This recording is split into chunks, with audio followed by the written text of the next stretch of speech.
Assalamualaikum warahmatullahi wabarakatuh. Hai Sobat Biotek dimanapun Anda berada. Jumpa kembali dengan saya dalam mata kuliah Bioteknologi.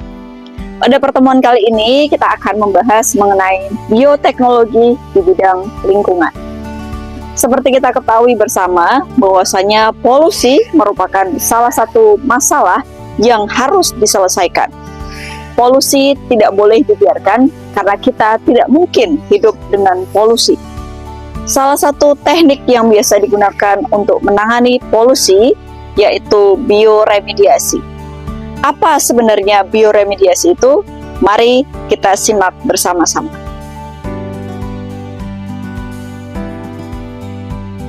Bioremediasi merupakan salah satu teknik untuk pemulihan lingkungan dengan memanfaatkan mikroorganisme atau agen hayati. Contohnya bakteri, jamur, maupun tumbuhan.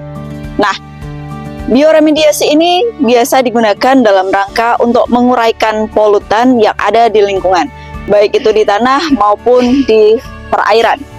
Salah satu contohnya yaitu pemanfaatan mikroba untuk menguraikan atau mengatasi limbah tumpahan minyak bumi yang ada di laut.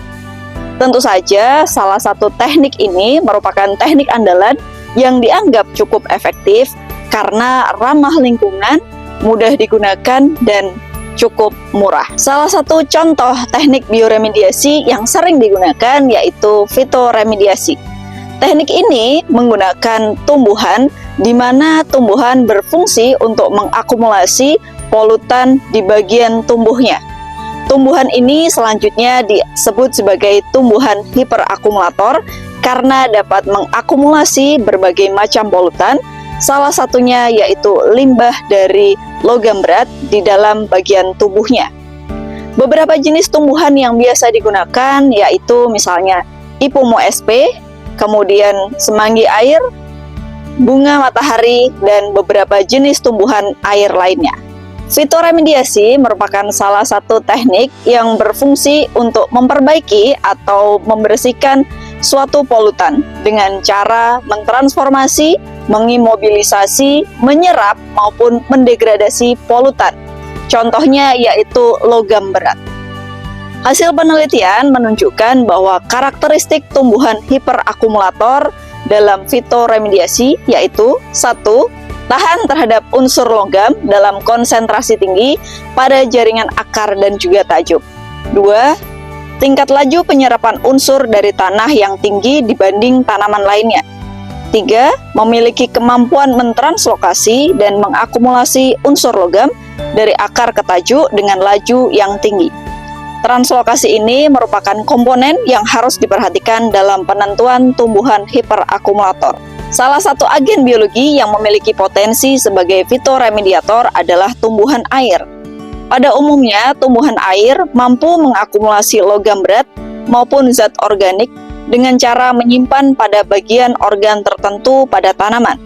Misalnya, Ipomo, Eclipta, dan Marsilea sp. Logam berat yang mampu diserap oleh tumbuhan air antara lain yaitu Pb atau timbal, Cd atau kadmium, Cr atau kromium, Hg atau merkuri, dan Zn atau seng. Sedangkan zat organik yang mampu diakumulasi adalah protein, karbohidrat, lipid, dan lain sebagainya.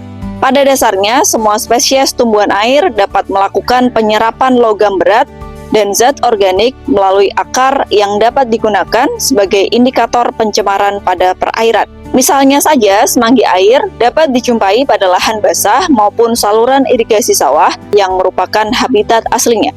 Tanaman semanggi air sebagai tanaman dapat digunakan untuk remediasi karena tanaman ini termasuk agen fitoremediator yang dapat digunakan dalam proses fitoremediasi. Tanaman Marsilea crenata ini memiliki kecepatan tumbuh yang tinggi, hidup pada habitat yang kosmopolitan, mampu mengonsumsi air dalam jumlah banyak dan dalam waktu yang singkat, mampu meremediasi lebih dari satu jenis polutan, mempunyai toleransi tinggi terhadap polutan, dan mudah dipelihara. Berdasarkan kisaran hidup tersebut, diharapkan tanaman semanggi air berpotensi sebagai agen fitoremediasi yang efektif untuk digunakan dalam proses pembersihan polutan di perairan. Bioremediasi lebih cepat untuk menangani pencemaran organik, sementara fitoremediasi efektif untuk polutan anorganik. Keduanya merupakan solusi berkelanjutan untuk mendukung pelestarian lingkungan. Bioremediasi maupun fitoremediasi merupakan salah satu cara yang dapat menunjukkan kepada kita bahwa alam mampu memperbaiki dirinya sendiri. Mari kita terus dukung inovasi ramah lingkungan demi masa depan bumi yang lebih baik. Jangan lupa untuk terus menyaksikan video-video bioteknologi berikutnya. Sampai jumpa, salam sehat dan bersih.